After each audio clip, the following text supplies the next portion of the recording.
Hello friends, welcome to PK tutorials. हमने एक already इसके ऊपर लेक्चर लिया है, rise of nationalism in Europe पे। ये हमारा सेकंड लेक्चर है। वहां पे हमने यहाँ तक कवर किया था, ठीक है। और इसी पेज के ऊपर अर्नेस्ट रेनन से शुरू करते हैं। व्हाट इज अ नेशन की डेफिनेशन इन्होंने दी थी कि नेशन क्या है। तो चलिए पढ़ते हैं। जिन्होंने भी अभी बुक ओपन नहीं किया है, अपना अपना एनसीईआरटी का हिस्ट्री का बुक ओपन करके रखो। और डायरेक्टली मैं जो पढ़ाता हूँ, जो लिख के देता हूँ और जो अंडरलाइन करता हूँ, वो आपने बुक में भी करना है। In a lecture deliver at university of Sorbonne in 1882, French philosopher है ये Ernest Renan, outline his understanding of what makes a nation. इन्होंने बताया कि नेशन क्या होता है। The lecture was subsequently published as a famous essay entitled what is a nation. ठीक है, ये इसका फ्रेंच लाइक ट्रांसलेशन है। So what is a nation, ये इसका मीनिंग है। इन दिस ऐसे में उन्होंने बताया, उन्होंने क्रिटिसाइज किया नोशन को कि जो अदर लोगों ने बताया था। उन्होंने क्या बताया था? By other that a nation is a form of common language, race, religion और टेरिटरी, मतलब नेशन। ये बाकी लोगों ने जो बोला था, इसको इन्होंने क्रिटिसाइज किया। ये बोलते सिर्फ इसे नेशन नहीं बोलते जिनका कॉमन लैंग्वेज, रेस, रिलीजन और आइडेंटिटी हो। नेशन इसे कहते हैं, अ nation is the culmination. Culmination मतलब एक जगह हाईएस्ट पॉइंट पे, द हाईएस्ट पॉइंट और end of something, usually happening after a long time. Culmination मतलब कि नेशन वो होता है कि जिसका लॉन्ग पास्ट हो, ठीक है, सैक्रिफाइस हो, एंडिवर मतलब वही जर्नी, एंड डिवोशन हो, ठीक है। हिस्टोरिक पास्ट हो, वहां पे ग्रेट मैन का ग्लोरी हो उनकी, मतलब उन्होंने बहुत कुछ अचीव करना चाहिए collectively, and that is the social capital upon which one basis a national idea. मतलब वहां के वो जो ग्रुप ऑफ पीपल है, वो जो लोग हैं, उनका कलेक्टिव अचीवमेंट चाहिए, and to have a common glories in the past. उनका पास्ट एक जैसा चाहिए, उनकी अचीवमेंट एक साथ चाहिए।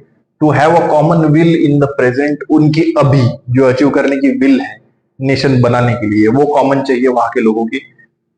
To have perform the great deeds together, जो भी वो कर रहे हैं तो वो उसमें लाइक टुगेदरनेस, एक साथ आना जरूरी है। To wish to perform still more, और सभी की इच्छा होनी चाहिए कि और भी ज्यादा जो भी कर रहा है वो साथ में करे। And these are the essential conditions of being a people. A nation is there for a large scale solidarity, लिखा है यहाँ पे।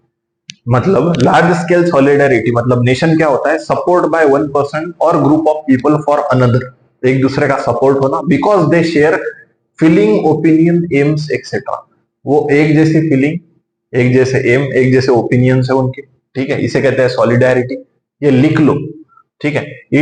Its existence is a daily plebiscite. तो इसको इसको डेली प्लेबिसिट मतलब direct vote by which all the people, जहां के सभी लोग वोट करके जो डिसीजन लेते हैं, एक्सेप्ट या रिजेक्ट करते हैं किसी प्रपोजल को एक साथ मिलके, इसे कहते हैं प्लेबिसिट। तो वहां का डेली प्लेबिसिट मतलब वहां के लोगों ने एक साथ रोज डिसीजन लेना है, हमारे कंट्री के लिए क्या सही है क्या गलत है, कलेक्टिवली होना चाहिए वो। अ province is its inhabitant. Province मतलब क्या? एरिया, ठीक है। तो ये अभी फॉर एग्जांपल जो भी एरिया होता है, दिल्ली भी एक प्रोविंस है, ठीक है, यूपी भी एक प्रोविंस है, एरिया होता है, महाराष्ट्र भी एक प्रोविंस है। तो a province is its inhabitant, तो वहां के लोग मैटर करते हैं सबसे पहले। If anyone has the right to be consult, अगर किसी को पूछना है तो वहां के लोगों को पूछो कि आपको क्या चाहिए। अगर किसी को पूछना है तो वहां के लोगों के साथ कंसल्ट करो कि क्या सही है क्या गलत है। If anyone has to be right to consulted, it is the inhabitant, लिखा है वहां के लोग। Nation never has any real interest in annexing or holding on to a country against its will, लिखा है। मतलब नेशन बनाना मतलब किसी का एरिया कैप्चर करके उसे अपना एरिया डिक्लेयर कर देना, मतलब नेशन नहीं होता है। The existence of Nations is a good thing, necessity even. Nation जरूरी है, होना भी चाहिए, ठीक है। उससे क्या होता है कि मतलब एक ऑर्गेनाइजेशन फॉर्म हो जाती है, ठीक है, सब कुछ ऑर्गेनाइज्ड वे में चलता है, ठीक है। There existence is a guarantee of liberty, और जब नेशन बनता है तो वहां पे सबसे जरूरी है लिबर्टी, मतलब फ्रीडम। हमारे कॉन्स्टिट्यूशन में भी लिखा है, right to freedom of expression and speech. So which would be lost if the world has had only one law and only one master. अगर एक ही लॉ है और वो मास्टर बोलेगा वैसे ही होगा, अगर ऐसा है तो ये फिर नेशन नहीं है, ये डिक्टेटरशिप हुई उस नेशन में, अगर होता भी है तो. ठीक है, तो मन मर्जी से नेशन नहीं बनता. नेक्स्ट हम इस लेक्चर में पूरा का पूरा इस टॉपिक को कवर करने की कोशिश करेंगे. ऐसा नहीं है कि लेक्चर बहुत बड़ा हो जाएगा फिर भी कंटिन्यू रखते हैं, ऐसा नहीं है कुछ. अगर तुम्हें लगता है कि बहुत ज्यादा नहीं चाहिए तो हम यहीं पे स्टॉप, कुछ और लेके स्टॉप करेंगे. The French revolution and the idea of the nation. The first clear expression of nationalism came with the French revolution. यहाँ पे अंडरलाइन करना है आपको. सबसे पहले ये जो आपका आइडिया है इसका, फ्रेंच रिवॉल्यूशन का, नेशनलिज्म वहां पे पता चला कि फ्रेंच रिवॉल्यूशन, फ्रांस ये पहला ट्रू नेशन बन गया. France as you would remember was a full flesh territorial state बन गया था. ये कब, फ्रांस कब बना? इन 1789. किसके under? Under the absolute monarch. ठीक है, एब्सोल्यूट मोनार्क है लेकिन फिर भी कॉन्स्टिट्यूशन है. The political and constitutional changes हुए थे कहां पे? फ्रांस में. ये तुमने कब पढ़ा? 9th के एनसीईआरटी में, हिस्ट्री में पढ़ा था. French revolution, political and constitutional changes हुए, यहाँ पे फ्रेंच रिवॉल्यूशन हुआ. Lead to the transfer of sovereignty from the monarchy to the body of French citizen. तो सोवरेनिटी मतलब क्या वो देख लेते हैं. सोवरेनिटी मतलब complete power to govern a country. कहां से कहां पे ट्रांसफर हुई? मोनार्की से सिटीजन को. कहां से कहां पे ट्रांसफर हुई है? मोनार्की से सिटीजन को, याद रखना है. The revolution proclaim that it was the people who would henceforth constitute the nation and shape it's identity. तो रिवॉल्यूशन होने के बाद क्या हुआ? लोग डिसाइड करेंगे कि कंट्री कैसी रहेगी, उसकी आइडेंटिटी कैसी रहेगी, कंट्री वर्क कैसे करेगी.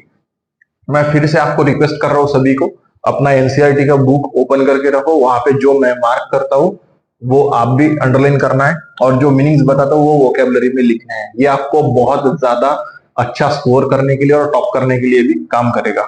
So from the very beginning French revolutionaries introduce. French revolutionaries मतलब जिन्होंने रिवॉल्यूशन करवाया, जिनका इन्वॉल्वमेंट था, उन्होंने क्या किया? Introduce various measures and practices that could create a sense of collective identity among the French people. उन्होंने कलेक्टिव आइडेंटिटी को बढ़ावा दिया. हम सबकी एक आइडेंटिटी है, वहां से रिवॉल्यूशन स्टार्ट हुआ था. The idea of the fatherland, मतलब हम जैसे मदरलैंड बोलते हैं वो fatherland. The idea of fatherland. The citizen emphasize the notion of the united community. United community होनी चाहिए. एंजॉइंग द इक्वल राइट, सबको इक्वल राइट हो गए अंडर अ कॉन्स्टिट्यूशन. एक कॉन्स्टिट्यूशन होगा जिसमें वो लिखे होते हैं. ठीक है. So a new French flag आया, ट्राई कलर. ठीक है, जो लोगों ने चूज किया. और फॉर्मल रॉयल स्टैंडर्ड जो था, जो रॉयल्टी को रिप्रेजेंट करता था, पहला फ्लैग, वो रिप्लेस कर दिया. The state general was elected by the body of active citizens and renamed the National Assembly. ठीक है, जो स्टेट जनरल था ये इलेक्टेड हुआ, किसने इलेक्ट किया इसको? एक्टिव सिटीजन्स ने. और फिर उसे रीनेम किया गया, स्टेट जनरल को रीनेम किया नेशनल असेंबली के नाम से. न्यू हिम्स वर कंपोज. ठीक है, हिम्स मतलब हमारे यहाँ पे हम मंत्र बोलते हैं. सो न्यू हिम्स वर कंपोज, ओथ्स टेकन, नई कस्में ली गई कंट्री को रन करने की. जैसे हमारे यहाँ पे भी president and vice president, prime minister, हमारे सारे मिनिस्टर्स लेते हैं. ठीक है. सो नेक्स्ट, अ सेंट्रलाइज्ड एडमिनिस्ट्रेटिव सिस्टम सेटअप किया गया. ठीक है, was put in place and it formulate uniform law for all citizens. सभी के लिए यूनिफॉर्म लॉ भी लाया गया within its territory. Internal custom duties लाई गई. ठीक है, कस्टम ड्यूटीज जो ट्रेड के लिए होती है. And dues were abolish. तो सॉरी, इसको एबोलिश किया गया, लाई नहीं गई, एबोलिश किया गया. इंटरनल कस्टम ड्यूटीज और ड्यूज को एबोलिश किया गया. And uniform system of weight on measures को एडॉप्ट किया गया. ये लाया गया. क्या लाया गया? Uniform system of weight and measure. और एबोलिश क्या किया, इंटरनल कस्टम ड्यूटीज और ड्यूज जो थे, जो चार्जेस होते थे अलग अलग जगह पे अलग अलग, वो एबोलिश कर दिए। ठीक है, उसमें ट्रेड होने में दिक्कत होती थी तो वो एबोलिश कर दिए। रीजनल डायलेक्ट्स जो थी, रीजनल डायलेक्ट्स मतलब फ्रांस में बहुत सारी डायलेक्ट्स थी। डायलेक्ट्स मतलब अलग अलग लैंग्वेजेस की अलग अलग, यू कैन से हमारा टोन जो होता है, दैट इज एसेंट जिसे हम बोलते हैं वो, तो ये डिस्करेज की गई फ्रेंच में। और फ्रांस में फ्रेंच जो पेरिस में लिखी और पढ़ी जाती है वो एक्सेप्ट की गई as a common language of the nation. उससे क्या बोला, कॉमन लैंग्वेज, किसको, फ्रेंच को। कहां पे, फ्रांस में। Next, the revolutionaries further declare that it was the mission and the destiny of the French nation to liberate the people of Europe from despotism. Despotism मतलब क्या, a leader with great power, especially one who uses it in a cruel way. मतलब एक leader जो है वो अपने power का गलत इस्तेमाल अगर कर रहा है तो उसको खत्म करना। ठीक है, तो इसको खत्म कर दिया गया। नेक्स्ट, यहाँ पे ये पेंटिंग, ये फिगर देख लेते हैं। यहाँ पे ये फिगर जो है, the cover of a German almanac design by the journalist Andreas Rebmann in 1798 में का ये कवर है। The image of the French Bastille. Bastille आपने लास्ट ईयर पढ़ा है, जो बेस्टाइल क्या था, जेल था। ठीक है, so Bastille being stormed by the revolutionary crowd has been placed next to the similar fortress mean to represent the bastion of despotic rule। वो किसका एक रिप्रेजेंटेशन था, डेस्पोटिक रूल का। ठीक है, तो लोगों ने उसको तोड़ दिया था। In the German province of Kassel and accompanying the illustration is the slogan the people must seize their own freedom. बोला था लोगों ने, बेस्टाइल को तोड़ के क्या बोला था कि लोगों ने खुद क्या करना है, सीज करना है, किसको, खुद के फ्रीडम को, हमारा हक है। ठीक है, हमारी आजादी। The Rebmann lived in the city of Vince and was a member of a German Jacobin group. ठीक है, तो ये यहाँ पे इमेज दी थी। नेक्स्ट, ऊपर पढ़ते हैं, नेक्स्ट आगे पढ़ते हैं। When the news of the event in France reached the different cities of Europe, जब फ्रांस को रिवॉल्यूशन मिला और वो न्यूज हर जगह स्प्रेड हो गई, students and other members of the educated middle class began setting up Jacobin club। Jacobin club मतलब club setup हो गए स्टूडेंट्स के और एजुकेटेड मिडिल क्लास के। वो लोग एक्टिविटीज और कैंपेन करने लग गए, किस लिए, prepare the way of French आर्मीज। उन्होंने फ्रेंच आर्मीज बनाई जो मूव कर गई हॉलैंड में, Belgium, Switzerland and much of Italy. In 1790s में वो लोग चले गए फ्रेंच। क्यों, फ्रेंच रिवॉल्यूशन स्प्रेड करने के लिए। वहां पे भी रिवॉल्यूशन आए इसलिए। With the outbreak of the revolutionary Wars, revolutionary war जैसे जैसे शुरू हुए वहां पे वो जाने के बाद, the French armies began to carry the idea of nationalism abroad. उन्होंने क्या बोला, नेशनलिज्म अब्रॉड में भी स्प्रेड होना चाहिए, जैसे फ्रांस को मिला वैसे। ये जो मैप है ये दिया है Europe after the Congress of Vienna 1815 का ये मैप है। ठीक है, आगे पढ़ते हैं। Within the wide swath of territory, swath मतलब एरिया, बड़ा लैंड। ठीक है, यहाँ पे आप मीनिंग भी देख सकते हो, a long piece of land specially one on which the plants and crops. लेकिन यहाँ पे प्लांट्स एंड क्रॉप्स का नहीं, a long piece of land, इतना याद रखो। स्वाथ मतलब the within the wide swath of territory that came under his control. किसके, नेपोलियन के। So Napoleon set about introducing many of the reform that he had already introduced in France। Napoleon power में आ चुका था France में, अब Napoleon के बारे में दिया है। तो नेपोलियन ने क्या किया है कि जो फ्रांस में उसने इंट्रोड्यूस करवाए नए मेजर्स, ठीक है, बहुत सारी चीजें ऑर्गेनाइज करवाई, वही चीजें वो फ्रांस के नेबरहुड में भी ऑर्गेनाइज करवा रहा है। ठीक है, दो रिटर्न टू मोनार्की, मोनार्की आ गई, नेपोलियन मोनार्क बन गया था। फ्रांस ये डिक्टेटरशिप से हट के, मतलब मोनार्की से हट के कहां पे शिफ्ट हो गया था, डेमोक्रेटिक सेटअप पे। फिर से वहां पे मोनार्की आ गई। Napoleon had no doubts destroy democracy in France. उसने फिर से डेमोक्रेसी को डिस्ट्रॉय कर दिया और खुद वहां पे डिक्टेटर जैसा बिहेव करने लगा। But in the administrative field he had incorporate revolutionary principles लिखा है in order to make the whole system more rational and efficient. उसने बहुत सारी चीजें करवाई, उसने बहुत सारी चीजें रैशनल मतलब बहुत ही बेसिक फाउंडेशन को हिट किया सोसाइटी के, ताकि सब कुछ अच्छा हो सके, और इफिशिएंट कराया बहुत सारी चीजों को। इसीलिए नेपोलियन को एक्सेप्ट भी किया गया। द सिविल कोड ऑफ 1804 को ही नेपोलियनिक कोड कहते हैं। Did away with privileges based on birth. उसने नेपोलियन ने प्रिविलेजेस जो दिए जाते हैं, प्रिविलेजेस मतलब क्या, कुछ एक्स्ट्रा फैसिलिटीज कुछ लोगों को, जैसे नोबिलिटी होते हैं, मोनार्क होते हैं, उसके बाद ये प्रीस्ट होते हैं, इनको जो प्रिविलेज दिए जाते हैं ये इसने हटा दिए बेस्ड ऑन बर्थ। इसने एस्टेब्लिश की इक्वेलिटी सोसाइटी पे, इसीलिए लोगों ने नेपोलियन को एक्सेप्ट किया।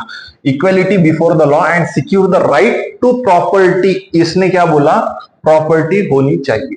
This code was exported to the region under the French control. अब जहां पे फ्रांस का कंट्रोल था, वहां नेपोलियन ने सेम जैसे फ्रांस में ये चीजें इनकॉर्पोरेट की, सेम वही जहां पे फ्रेंच कंट्रोल था वहां पे भी ये लागू हो गई। In the Dutch Republic, in Switzerland, Italy, Germany, Napoleon Napoleon simplified administrative divisions. Napoleon ने क्या सिंप्लीफाई किया इन सारी जगहों पे, एडमिनिस्ट्रेटिव डिवीजन। यहाँ पे इसने फ्यूडल सिस्टम जो होता है वो एबोलिश कर दिया।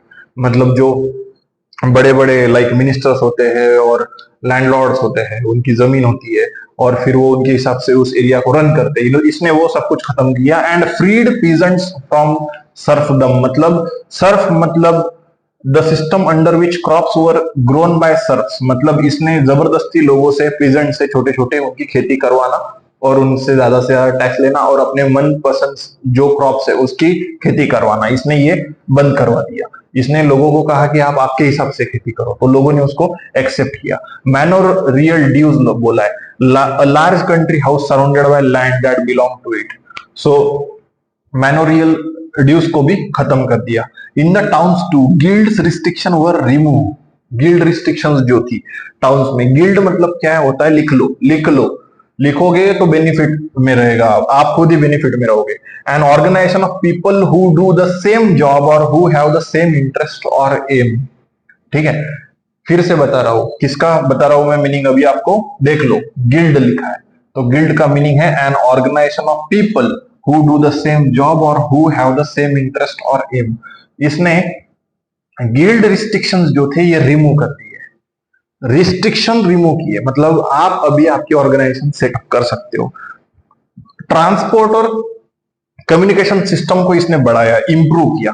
Pageants, artisans, worker, new businessman जो थे, enjoy a new found freedom. ये सभी लोगों को फ्रीडम मिला ऐसा लग रहा था उनको, और वो एंजॉय भी कर रहे थे। यहाँ पे ये जो फिगर है 4, ये डिस्कस करते हैं the planting of a tree of liberty in Zerbrucken, Germany. The subject of this color print by the German painter Karl Caspar Fritz. ये इन्होंने जर्मन पेंटर है, ये याद रखना, इसे अंडरलाइन कर लो चाहे तो। German painter Karl Caspar Fritz is the occupation of the town of Zerbrucken by the French armies. तो ये जो आपको दिख रहे हैं blue and red and white uniform में लोग, ये फ्रेंच आर्मी है। ये क्या कर रहे हैं, टाउन ऑफ जेब्रुकन लिखा है by the French army. French soldiers recognise by their blue, white and red uniform. तो ये पोर्ट्रे कर रहे हैं as oppressor as they seize a peasants cart. ये फ्रेंच आर्मी ये लिबरेट करने की बात करते हैं फ्रेंच, और यहाँ पे उसका उल्टा दिखाया है, उसको पूरा का पूरा अपोजिट में यहाँ पे प्रेजेंट किया है कि इन रियलिटी में क्या कर रहे हैं, ये देखो फ्रेंच आर्मी कार्ड को सीज कर रही है, मतलब प्रोडक्शन ऑफ पेजेंट जो है ये जबरदस्ती इसको ले रहे हैं। And harass some young women को भी हैरास किया जा रहा है, हैरासमेंट हो रही है। And force a peasant down to his knees. ठीक है, लोगों को नीचे बैठाया जा रहा है, ठीक है, यहाँ पे the plaque being affix to the tree of liberty. Plaque मतलब ये जो पेंटिंग आप देख रहे हो, दिस इज प्लेक, इसे ट्री ऑफ लिबर्टी वहां पे इसे फिक्स किया है। Carries a German inscription which in translation reads, वहां पे जर्मन ये जो है यहाँ पे लगाया गया, वहां पे लिखा है take freedom and equality from us the model of humanity. यहाँ पे ये लिखा है, ये फ्रेंच में लिखा होगा, यहाँ पे इसका इंग्लिश ट्रांसलेशन दिया है। This is a sarcastic reference to the claim of the French as being liberators who oppose monarchy in the territories they interest. तो इसे ये सार्कास्टिक वे में बोला है। Next, so businessman and small scale producer of goods जो है, मतलब छोटे छोटे ट्रेडर्स जो होते हैं, began to realise their uniform laws standardise weight and measure को, सबको ये इसका फायदा हुआ। कॉमन नेशनल करेंसी बनाई गई, ठीक है, नेपोलियन ने कॉमन नेशनल करेंसी बनाई जिसका अगेन सबको बेनिफिट हुआ, ठीक है। Would facilitate the movement and exchange of goods and capital from one region to another. तो जो बिजनेसमैन थे, जो ट्रेडर थे, जो मर्चेंट थे, इनको लग रहा था कि ये जो सब स्टैंडर्डाइजेशन नेपोलियन ने जो करवाया है ये हमारे सोसाइटी के लिए बहुत बढ़िया है, इससे बहुत से लोगों को सिर्फ फायदा ही होगा। लेकिन सिर्फ ऐसा नहीं था। However, in the areas conquered, जहां पे फ्रांस के नेबरिंग एरियाज को कॉन्कर्ड किया गया था, मतलब जीत लिया था नेपोलियन ने, the reaction of the local population to French rule were mixed. अब नेपोलियन की कुछ हरकतें ऐसी थी जो लोगों को गुस्सा आ रहा था उसका। फॉर एग्जांपल, ऑर्गेनाइजेशन तो आप करवा रहे हो, ठीक है, सब कुछ ऑर्गेनाइज करवा रहे हो, उसकी हेल्प भी हो रही है सोसाइटी को, लेकिन initially in many places such as Holland and Switzerland as well as in the certain cities like Brussels, Mainz, Milan, Warsaw, the French armies were welcome as harbingers. तो इनको लाइक फ्रेंच आर्मी को यहाँ इन सभी places पे welcome किया गया कि आप लोग मतलब फ्रेंच रिवॉल्यूशन हुआ था ना, उसके बाद ये इवेंट हो रहा है, तो इसीलिए फ्रेंच आर्मीज को वेलकम कर रहे हैं सभी लोग, और इनको हार्बिंजर्स कहा गया। मतलब क्या कि a sign that shows that something is going to happen soon, और वो बैड हो सकता है, ऑफन समथिंग बैड लिखा है, ठीक है। तो हार्बिंजर्स ऑफ लिबर्टी तो हो आप, लेकिन हुआ क्या, बट द इनिशियल एंथुजियाज्म, मतलब जो पहले जो उत्साह था लोगों में, strong feeling of excitement and interest जो होता है उसे हम एंथुजियाज्म कहते हैं, but the initial enthusiasm soon turn to hostility. Hostility मतलब एग्रेसिव और अनफ्रेंडली फीलिंग आना लोगों को शुरू हुआ। लोगों को लगा कि इन्होंने फ्रीडम तो दे रहे हैं ये, लेकिन फ्रीडम और ऑर्गेनाइज करने के नाम पे ये बहुत सारी चीजें हमसे छीन रहे हैं। Like as it becomes clear that new administrative arrangement did not go hand in hand with political freedom. जितना पॉलिटिकल फ्रीडम मिलना चाहिए नेबरहुड में फ्रांस के, उतना नहीं मिल रहा है। और आपने ऑर्गेनाइज तो करवा रहे हो, लेकिन पॉलिटिकल फ्रीडम का क्या, राइट्स का, ह्यूमन राइट्स का क्या, लोग ये क्वेश्चन करने लगे। तो लोग एक्सेप्ट भी कर रहे थे कुछ फ्रेंच को, लाइक फ्रांस की थ्योरी को, और कुछ लोग उसे अपोज भी कर रहे थे, क्योंकि पॉलिटिकल फ्रीडम की और खुद के हक की बात थी। सो इंक्रीज टैक्सेशन, टैक्सेशन बढ़ गया, ठीक है। अब टैक्स बढ़ गया तो लोगों की जेब से पैसा चला जा रहा है। सो सेंसरशिप आ गई, मतलब हर चीज को मॉनिटर किया जाएगा, आप क्या कर रहे हो, आप क्या पब्लिश कर रहे हो, क्या लिख रहे हो, ठीक है, क्या प्रिंट कर रहे हो। उसके बाद फोर्स कंस्क्रिप्शन, मतलब आर्मी में French, in to the French army लिखा है। कंस्क्रिप्शन मतलब भर्ती करवा लेना लोगों को आर्मी में एज अ सोल्जर, जबरदस्ती। French armies required to conquer the rest of the Europe. Europe को कॉन्कर करवाने के लिए फ्रेंच आर्मी में बहुत सारे लोगों को आप सोल्जर बन जाओ, ये कहा गया।